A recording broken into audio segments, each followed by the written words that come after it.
Today, I'm going to share the top 7 things that I have learned since keeping Corydoras, and I will discuss what these often misunderstood fish require to keep them healthy and happy.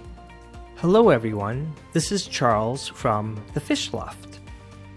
I have been keeping Corydoras for years and currently have about 15 species. I really enjoy all my fish, but Corys might be my favorite fish. I can offer the lessons I learned along the way since I purchased my first pair of Julii Corys, when I was told I need to have 1 or 2 to keep the tank clean. My 7th tip may be a little controversial, so let's dive in. My first tip is to provide your Corydoras with a soft sand substrate to forage in. They spend most of their time looking for food, using their barbels to sift through the substrate. And sand, in my opinion, is the best substrate for them. Sand encourages their natural behavior of burrowing deep in the sand, looking for little pieces of food, without any risk of harming their barbels.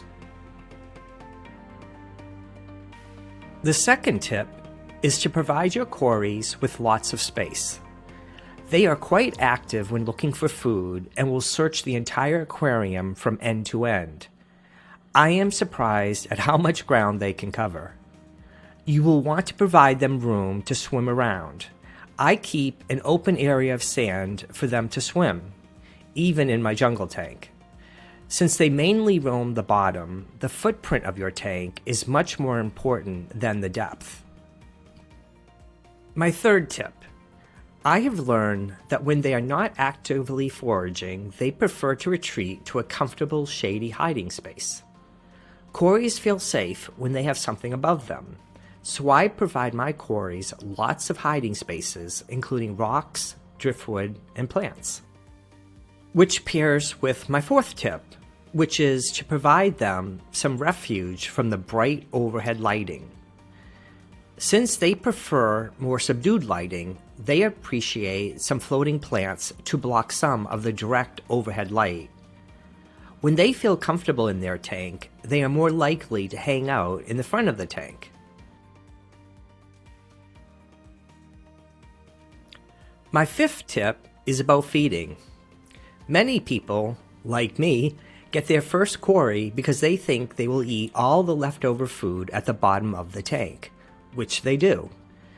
Corydoras are omnivores and eat just about anything they come across, so they munch on the food I feed my other fish, including flake food, pellets, frozen daphnia, bloodworms, and brine shrimp. But, and this is really important, if you have a community tank with fast-eating fish, like my black ruby barbs, who will eat everything before it hits the substrate, you have to make sure your Corydoras are getting their own share of food.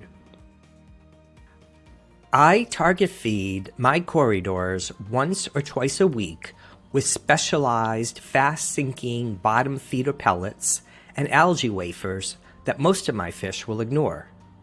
I have found the best time to feed my Corydoras is at dusk, which is when they generally get active and start searching for food. The sixth tip is to provide them a gentle water flow. Corys come from rivers, and a slight water flow will provide them well-oxygenated water. You may notice your Corydoras darting to the surface of the water to take a gasp of air, and as they return to the bottom, they may release a bubble or two, which is all perfectly normal. My seventh and final tip leads me back to my first pair of Corydoras. When I first started keeping fish, I was told I needed to get 1 or 2 Corys to help keep the tank clean. I have since learned that Corys are an extremely social fish and are most happy when kept in groups of 5 or more. I keep most of my Corys in groups of 5 to 6 of a single species. I would now never keep a solitary Cory alone or in a pair in a single tank. And here is the controversial part. Sometimes you come across a leftover Cory or two at your local fish store, like I have, and well, I couldn't leave the little fella all alone. So I established a dedicated orphan Cory tank, set up just to their needs. I have about 15 or so mixed Corys in this tank, and I must admit they all seem very happy hanging out together. I hope the lessons I have learned help provide you the steps to take the best care of your Corydoras. If you enjoyed this video, please give me a thumbs up and consider subscribing to support my channel. Let me know in the comments what your favorite Corys are and if you have any other tips.